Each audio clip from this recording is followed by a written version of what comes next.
कहते हैं मदार की माला से जिन पार्वती के केस पर अंकित है, मुंडों की माला से जिन शिव जी की जटा अलंकृत है, जो पार्वती दिव्य वस्त्र धारण किए है, जो शिव जी दिगंबर हैं, ऐसे श्री पार्वती जी और शिव जी को प्रणाम करता हूँ। रमणी कैलाश पर्वत के शिखर पर बैठी हुई श्री पार्वती जी कहती हैं, हे महेश्वर, हमें कोई गुप्त व्रत या पूजन बताइए जो सब धर्मों से सरल हो और जिसमें परिश्रम भी कम करना पड़े लेकिन फल अधिक मिले। हे नाथ, यदि आप मुझ पर प्रसन्न हो तो यह विधान बताइए। हे प्रभु, किस तप, किस व्रत, दान आदि से दान से आदि मध्य और अंत रहित आप जैसे महाप्रभु हमको प्राप्त हुए हैं। शिव जी बोले, हे देवी सुनो, मैं तुमको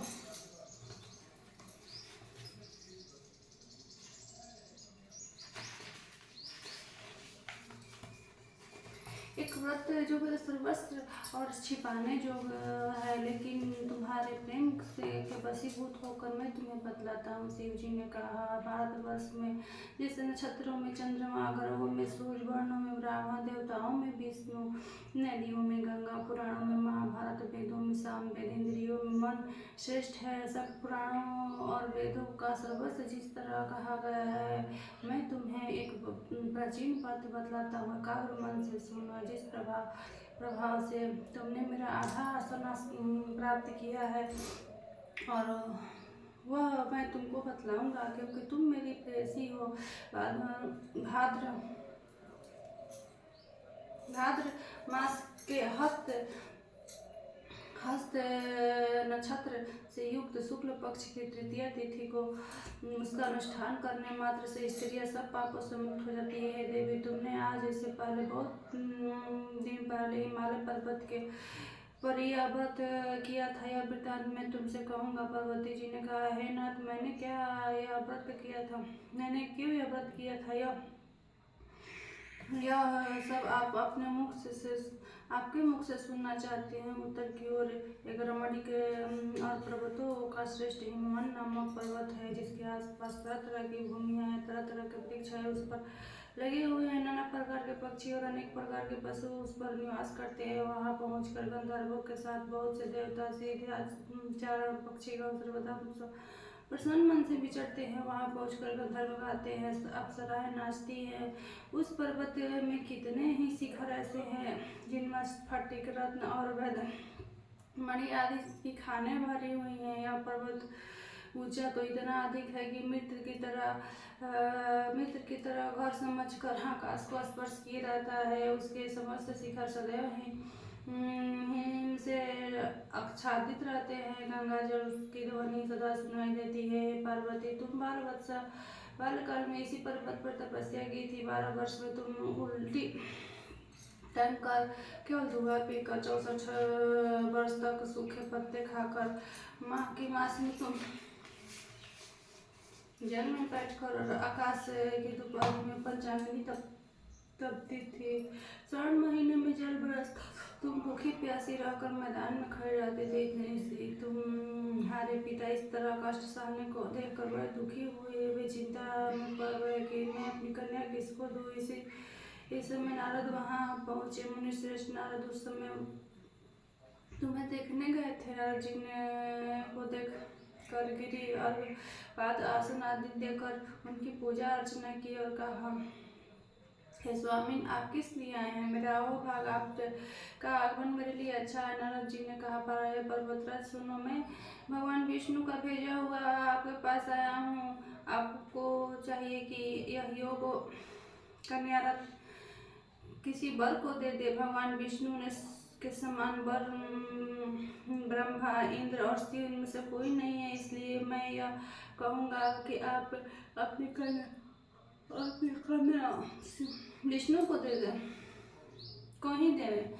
हिमवान ने कहा, भगवान विष्णु स्वयं मेरी कन्या ले रहे हैं और आप यह संदेश लेकर आए हैं, तो मैं उन्हें अपनी कन्या दूंगा। हिमवान अपनी की बात सुनकर मुनिराज नारद आकाश में विलीन हो गए। वे पीताम्बर, शंख चक्र और गदाधारी भगवान विष्णु के पास पहुंचे। वहाँ हाथ जोड़कर नारद जी ने भगवान विष्णु से कहा, हे देवी सुनिए, आपका विवाह पक्का कराया। इधर हिमवान ने पार्वती के पास जाकर कहा, हे पुत्री, मैं तुम्हें भगवान विष्णु को दे डाला। जब तुमने पिता की यह बात सुना तो बिना कुछ उत्तर दिए अपनी सखी के घर चली गई। वहाँ जमीन पर पड़कर तुम बड़ी दुखी हुई और विलाप करने लगी। तुमको इस तरह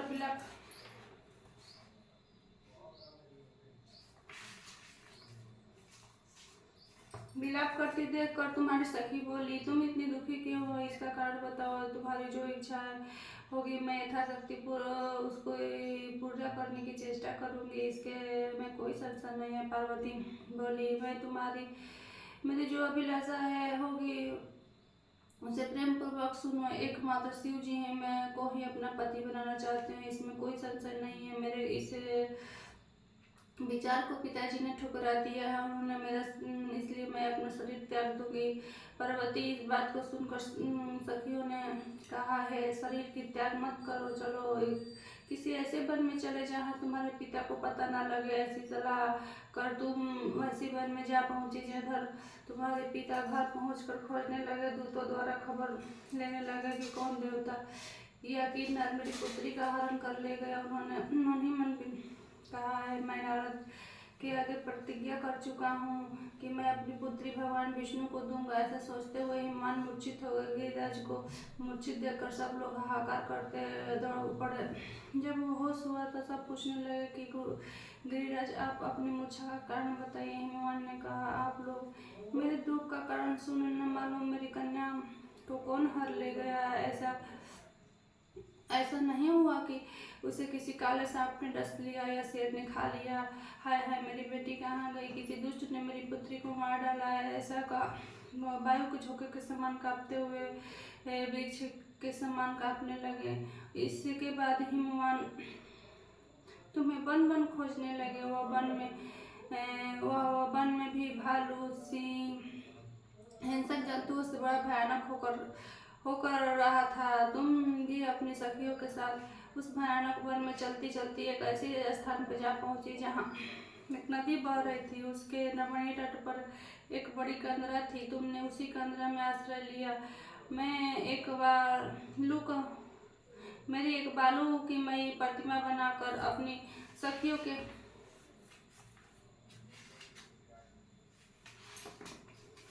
साथ निराहार रहकर मेरी आराधना करने लगी। जब भाद्रपद पक्ष शुक्ल पक्ष की हस्तयुक्त तृतीया तिथि आई तो तुमने मेरा विधिवत पूजन किया और रात भर जाग कर गीत वादी से मुझे प्रसन्न करके बिताया। यह व्रत के प्रभाव से मेरा आसन टिकमगाने लगा, जिससे मैं तत्काल उस स्थान पे जा पहुंचा जहाँ तुम अपने सखियों के साथ रहती थी। वहां पहुंचकर मैंने तुम्हें कहा कि मैं तुम पर प्रसन्न हूँ, बोलो तुम क्या चाहती हो। तुमने कहा, यदि आप मुझ पर प्रसन्न हो तो मेरे पति बने।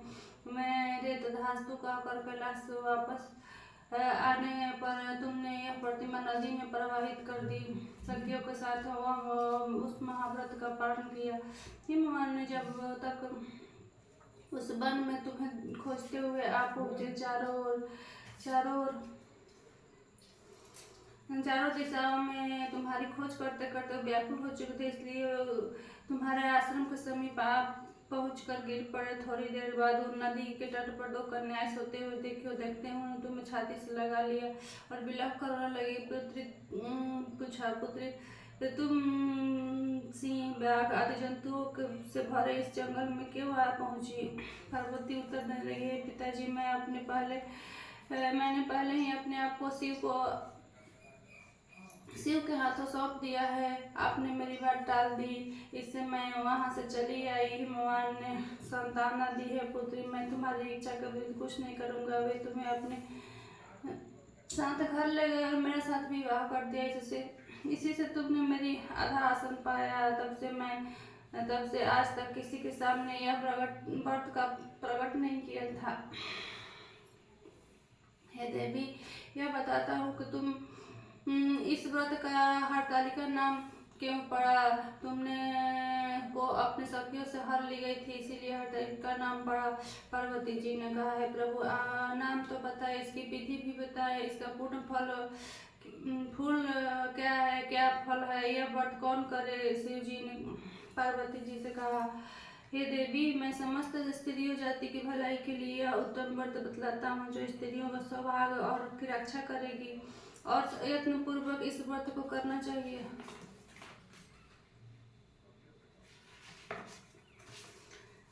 केले के खंभे आदि से सुशोभित एक सुंदर मंडप बनाया, उसमें रंग बिरंगे रेशमी कपड़ों से चंदावल लगाकर चंदन आदि सुगंधित दर्भों से मंडप लिपा हुआ। फिर शंख चक्र मृदंग आदि बाजे बजाते हुए बहुत से लोग एकत्रित होकर आदि सुगंधित दर्भों से मंडप लिपा हुआ। फिर सुगंधित तरह तरह के मंगलाचरण करते हुए मंडप में पार्वती और शिव जी की प्रतिमा स्थापित कर उस रोज दिन भर उपवास कर बहुत ही सुगंधित फल सुगंध और मनोहर धूप नाना प्रकार के नैवेद्य एकत्र कर मेरी पूजा करे। रात भर उपवास कर बहुत से सुगंधित फल फूल नाना प्रकार जागरण करे। ऊपर से जो वस्तुएं गिनाई गई है उसके अतिरिक्त नारियल सुपारी जमनी नींबू लौंग अनार आदि जो फल प्राप्त हो उन्हें इकट्ठा करे।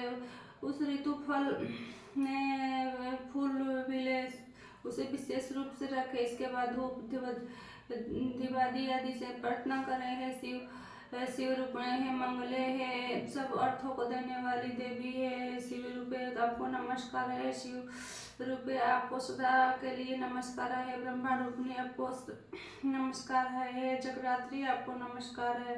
हे शिवानी संसार के भय को से भयभीत मुझे दिन की रक्षा कीजिए। इस कामना को पूर्ति के लिए मैंने आपकी पूजा की है। पार्वती मुझे राज्य और सौभाग्य दे, मुझ पर प्रसन्न हुए। इन्हीं मंत्रों के साथ पार्वती और शिव जी की पूजन कर तदनंतर विधि पूर्वक कथा सुने और ब्राह्मण को वस्त्र गौ सुवर्ण आदि दे।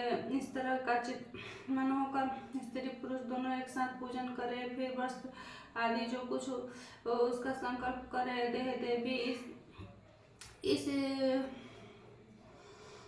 जो स्त्री इस प्रकार पूजन करती है वह सब पापों से छूट जाती है और 7 जन्मों तक का सौभाग्य प्राप्त करती है। जो स्त्री तृतीया तिथि के व्रत न कर अन्न भक्षण करती है वह 7 जन्मों तक बंध्या रहती है और उसको बार बार विधवा होना पड़ता है। वह सदा दरिद्र और शुक्र पुत्र शोक से व्याकुल दुख भोगने वाली होती है और उपवास न करने वाली स्त्री अंत में घोर नरक में जाती है। मांसाहार करने पर बाघिन, दही खाने पे बिल्ली, मिठाई खाने पे चींटी और कुछ खाने से मक्खी होती है।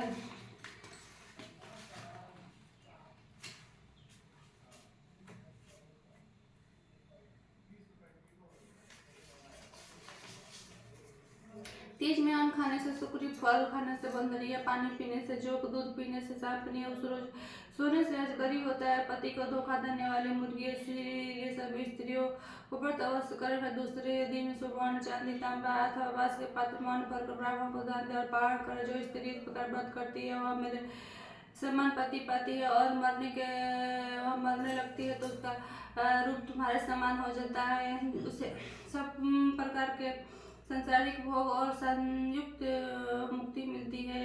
इस हरतालिका व्रत की कथा मात्र लेने से प्राणियों के 1000 अश्वमेध और सैकड़ों वाजपेयी यज्ञ का फल प्राप्त होता है। देवी मैंने यह व्रत सब ऊपर तुम्हें उत्तम बतलाया है जिसके कारण तुम सब पापों से छूट गए, इसमें कोई संशय नहीं। एक बार बोलिए शंकर भगवान की जय, पार्वती मैया की जय, गणेश भगवान की जय, कार्तिकेय की जय, नंदी भगवान की जय।